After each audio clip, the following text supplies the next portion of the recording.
তোরা এসেছিস? হ্যাঁ, আমি তো তোর সঙ্গে দেখা করতে এলাম। তোর নার্সিং হোমে কি হয়েছে? আর বলিস না ভাই, চক্রান্ত, একটা গভীর চক্রান্ত চলছে। বাইরে থেকে কেউ এটা ইনিশিয়েট করছে, তাহলে আমার নার্সিংহোমে এরকম একটা ঘটনা ঘটবে কেন?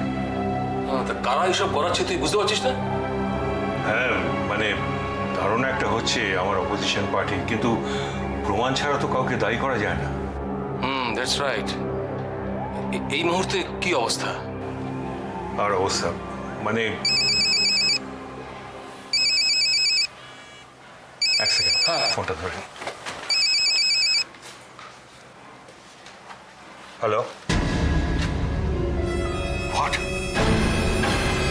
কি বলছেন আপনি?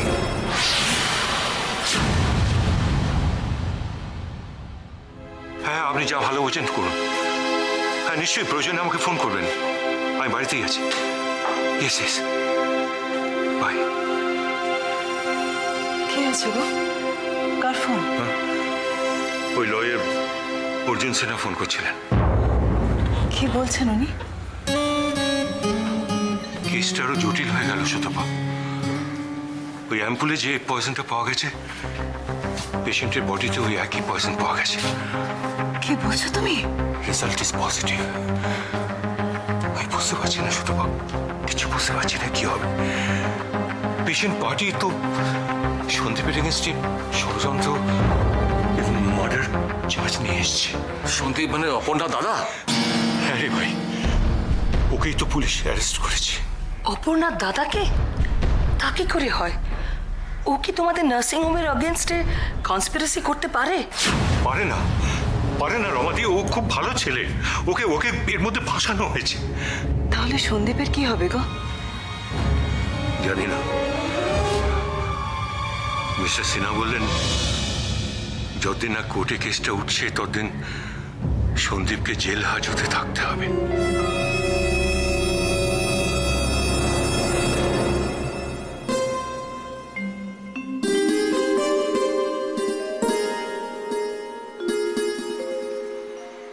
না না, এটা ভীষণ অন্যায়।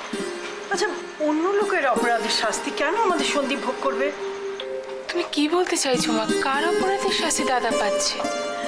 দেখ, সে ব্যাপারে আমি ঠিক বলতে পারবো না, তবে এটা ঠিক যে সন্দীপ বিনা অপরাধে শাস্তি পাচ্ছে। আচ্ছা অপু, তুই বল না, তুই বুঝতে পারছিস না যে সন্দীপের মতো এরকম একটা নিরীহ ভালো ছেলে সে কোনো অপরাধ করতে পারে না? আমি জানি মা, আমি জানি। আমি বেশ বুঝতে পারছি কেউ ইচ্ছে করে এই অপরাধের মধ্যে সন্দীপকে জড়িয়ে দিয়েছে। দেখো পুত, তুই কিছু মনে করিস না। তোর শ্বশুরবাড়ি বড় লোক, তাছাড়া তোর শ্বশুর রাজনীতি করে, তার তো কত রকম শত্রু আছে। কিন্তু এই শত্রুতার মধ্যে কেন আমাদের সন্দীপকে জড়ানো? ও বেচারার কি দোষ বলতো? আচ্ছা, কি হচ্ছে কি বৌদি?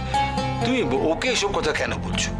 সন্দীপকে কেউ যদি কোনোভাবে ফাঁসাতে চায়, ও তার কি করতে পারে বলো তো? হ্যাঁ, এতদিন খবরের কাগজে টিভিতে এসব খবর শুনতো, সে যে আমার সংসারেও এসে হাজির হবে বুঝতে পারি।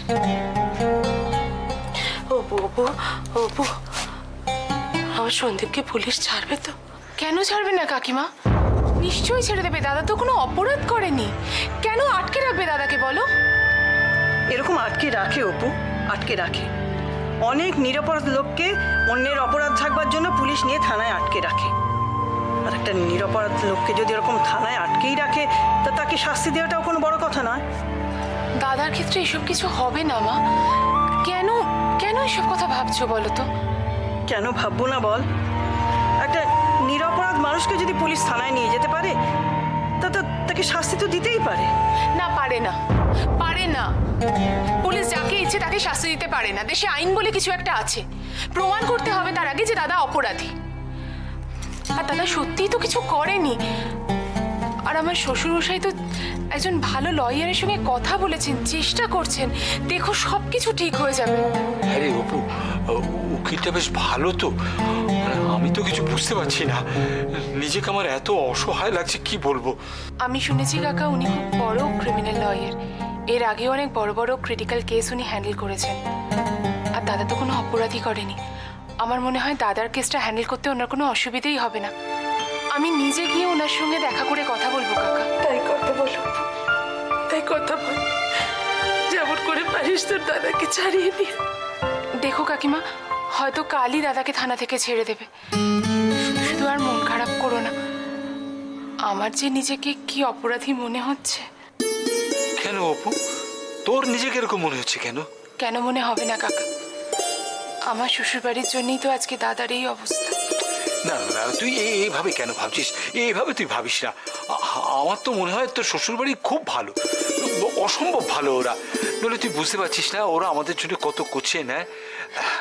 বেআই মশাই, সৈকত, এরা তো সন্দীপের জন্য করছেই।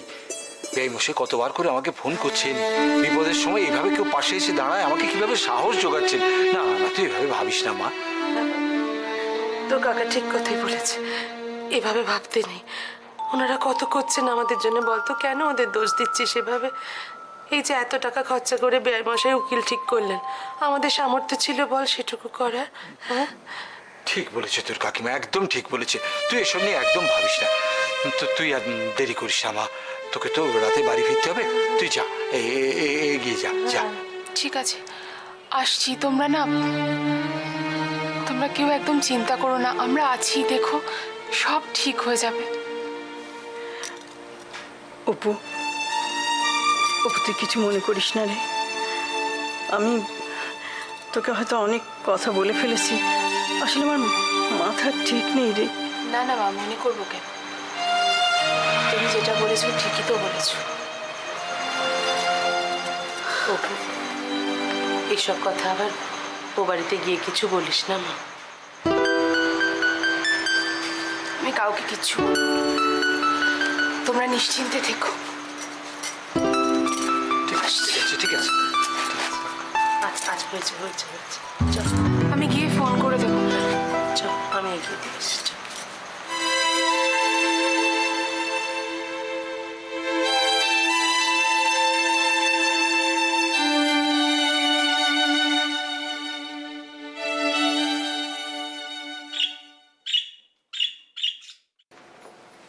তুই মা, ওমা তুই? কেমন আছো তুমি? আমি তো ভালোই আছি। তুই হঠাৎ না বলে করে চলে এলি?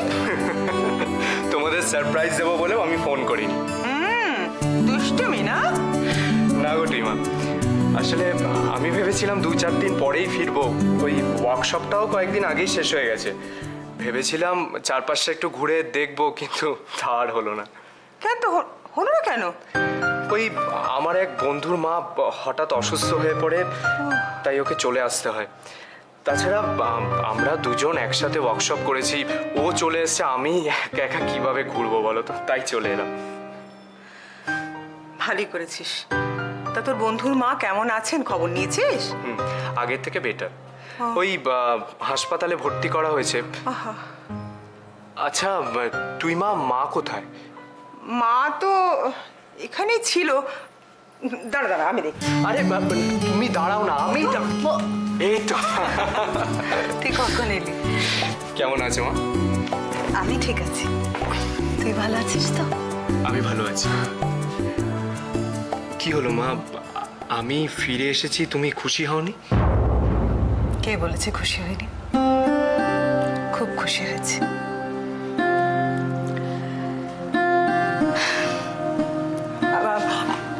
আমি একটু নিতাইকে খাবার দাবার ব্যবস্থা করতে বলি, তুই ফ্রেশ হয়ে নে। হ্যাঁ নিতাই। আচ্ছা, তুই হাত পা ধুয়ে নে, আমি আসছি। মা,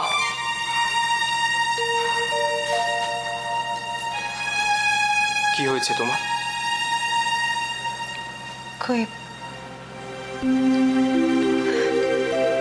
কিছু না।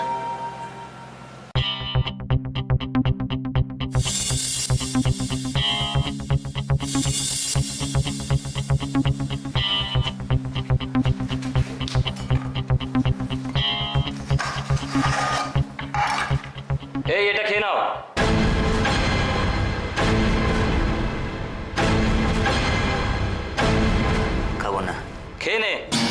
পেটে কিল মেরে পড়ে থাকবে নাকি?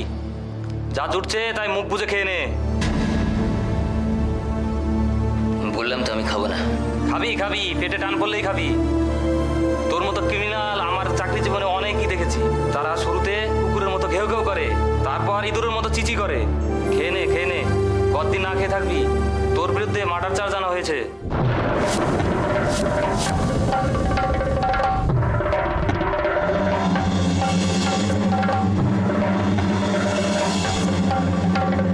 এত সহজেই এখান থেকে ছাড়া পাবে না, তাই থানার খাবার এখন থেকে প্র্যাকটিস কর, না হলে বেঘরে মরবি।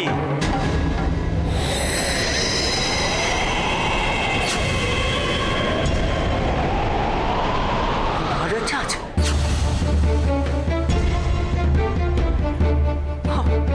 আমার এগেনস্টে মার্ডার চার্জ?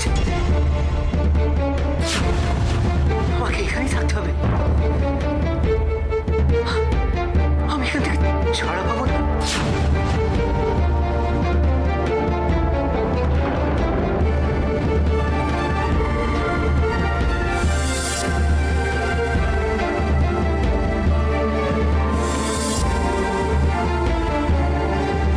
তোকে জানানো হয়নি ময়ূক যে নার্সিংহোমে একটা সমস্যা হয়েছে। নার্সিংহোমে কি হয়েছে মা? তোর বাবা একজন পেশেন্টকে অপারেট করেছিলেন। কেসটা খুব ক্রিটিক্যাল ছিল, কিন্তু তোর বাবা খুব সাকসেসফুলি অপারেশনটা করেছিলেন।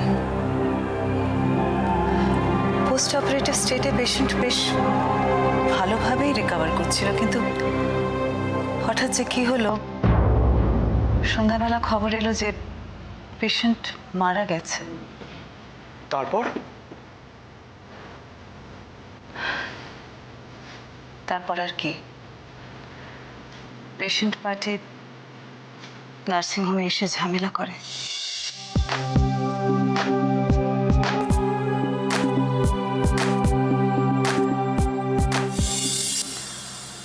ওদের ধারণা হয়েছে যে তোর বাবার ভুল ট্রিটমেন্টে আর নার্সিংহোমের গাফিলতিতে পেশেন্ট মারা গেছে। মিডিয়ার লোকজন এসে তোর বাবাকে নানান প্রশ্ন করার চেষ্টা করে। রণা যে কিভাবে সিচুয়েশনটা সামলেছিল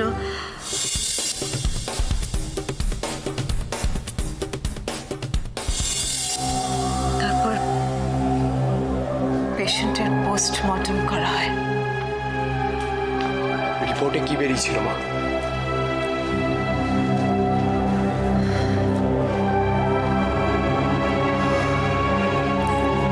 রিপোর্টে পেশেন্টের শরীরে পয়জন পাওয়া যায়।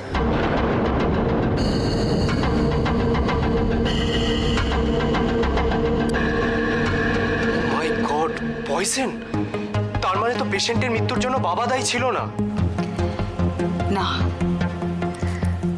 তোর বাবার ট্রিটমেন্টে হয়তো পেশেন্ট মারা যায়নি, কিন্তু পেশেন্টের শরীরে পয়জন কি করে এলো সেটাই তো একটা বিরাট বড় প্রশ্ন।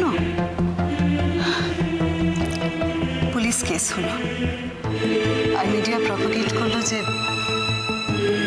নার্সিংহোমের গাফিলতিতেই পেশেন্ট মারা গেছে। সত্যি তো? পেশেন্টের শরীরে পয়জন ইনজেক্ট করলো কে? সে কি নার্সিংহোমেরই কেউ নাকি বাইরের কেউ? পুলিশ কেসে এই ব্যাপারে আমাদের খুব কাছের একজনকে অ্যারেস্ট করা হয়েছে। কাকে মা?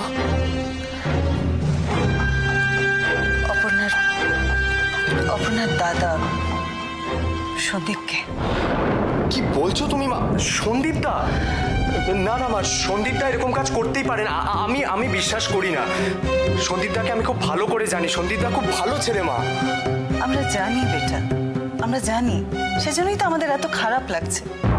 তোর বাবাও কিছুতেই বিশ্বাস করতে পারছে না যে সন্দীপ এরকম একটা কাজ করতে পারে। তোর বাবার ধারণা যে হয়তো কোনো একজন বা কিছু লোক নিজের নিজের দোষ ঢাকার জন্য সন্দীপকে ভিক্টিমাইজ করছে। মা, নার্সিং হোমে এত সব কিছু ঘটে গেছে আর তোমরা আমাকে কিচ্ছু জানাওনি। কি করে জানাবো বল, কি করে জানাবো? তোর ওই সময় ওয়ার্কশপ চলছিল। তা হলেও আমাকে একটা ফোন করবে না তুমি? ময়ূক, কেমন আছিস? ভালো আছি বাবা। আরে থাক থাক, এসব আমি কি শুনছি বাবা? নার্সিং হোমে এত সমস্যা, সন্দীপ দা অ্যারেস্ট হয়েছে। সব শুনেছিস তাহলে? এসব নিয়ে মনটা খারাপ হয়ে আছে রে। তবে আমি চুপ করে বসে নেই। সন্দীপকে আমি ছাড়িয়ে আনবই। রেপুটেড লয়ার অর্জুন সিনহাকে অ্যাপয়েন্ট করেছি, দেখা যাক কি হয়। মা, দাদা কোথায়? তোর দাদা তো আজকাল নার্সিংহোমে যেতে শুরু করেছে। কি ঝামেলা বলতো, ছেলেটা সবে নার্সিংহোমে যেতে শুরু করলো আর এখনই এত প্রবলেমস, এত অশান্তি। তুমি কিচ্ছু ভেবো না মা, দাদা একা পারবে না। দাদাকে হেল্প করার জন্য আমিও নার্সিংহোমে যাব। দেখো সব ঠিক হয়ে যাবে। সন্দীপ দাও ছাড়া পাবে আর আমাদের নার্সিংহোমের সমস্ত প্রবলেম মিটে যাবে। তাই যেন হয়। আমি আর কিছু ভেবে উঠতে পারছি না রে। কোথা থেকে যে কি হয়ে গেল। শুধু এত ভেঙে পড়লে চলবে? কিছু ভেবো না, ময়ূক তো ঠিকই বলেছে। দেখো সব ঠিক হয়ে যাবে, সব।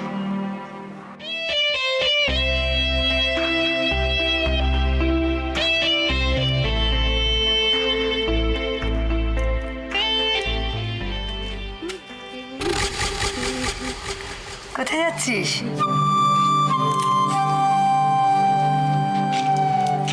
সেটা তো তোমার না জানলেও চলবে মা।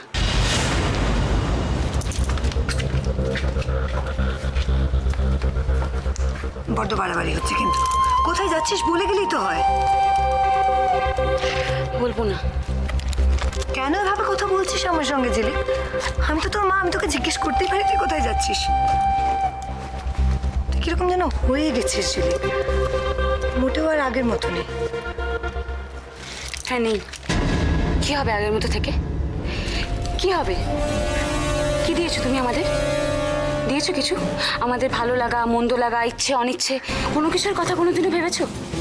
আজ শুধুমাত্র তোমার জন্য দাদাই বাড়ি ছেড়ে চলে গিয়েছে, ইচ্ছে করে চাকরি নিয়ে চলে গিয়েছে।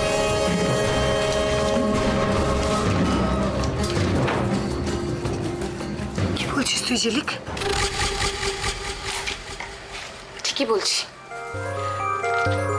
সত্যি কথাটা বলছি, যেটা আজ অব্দি তোমার মুখ ফুটে কেউ বলতে পারেনি। আজকে শুধুমাত্র তুমি নিজের কথা ভেবেছো, আমাদের কথা একবারও ভেবেছো? আর যখন ভাবোই না তখন এখনো নয় নাই ভাবলে। দাদা নিজের রাস্তা বেছে নিয়েছে, আমাকে একটু সময় দাও, আমিও আমার রাস্তাটা বেছে নেব। ঝিলিক,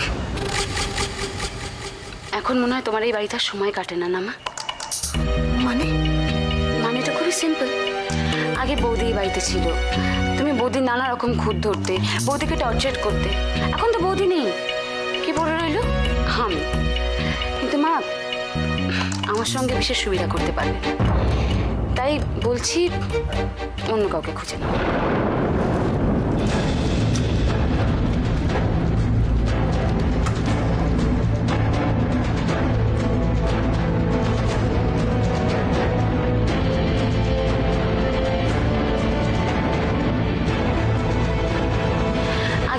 বাড়িতে ছিল, তুমি বৌদির নানা রকম খুঁত ধরতে, বৌদিকে টর্চার করতে। এখন তো বৌদি নেই, কি পড়ে রইল? আমি। কিন্তু মা আমার সঙ্গে বিশেষ সুবিধা করতে পারবে না, তাই বলছি অন্য কাউকে খুঁজে।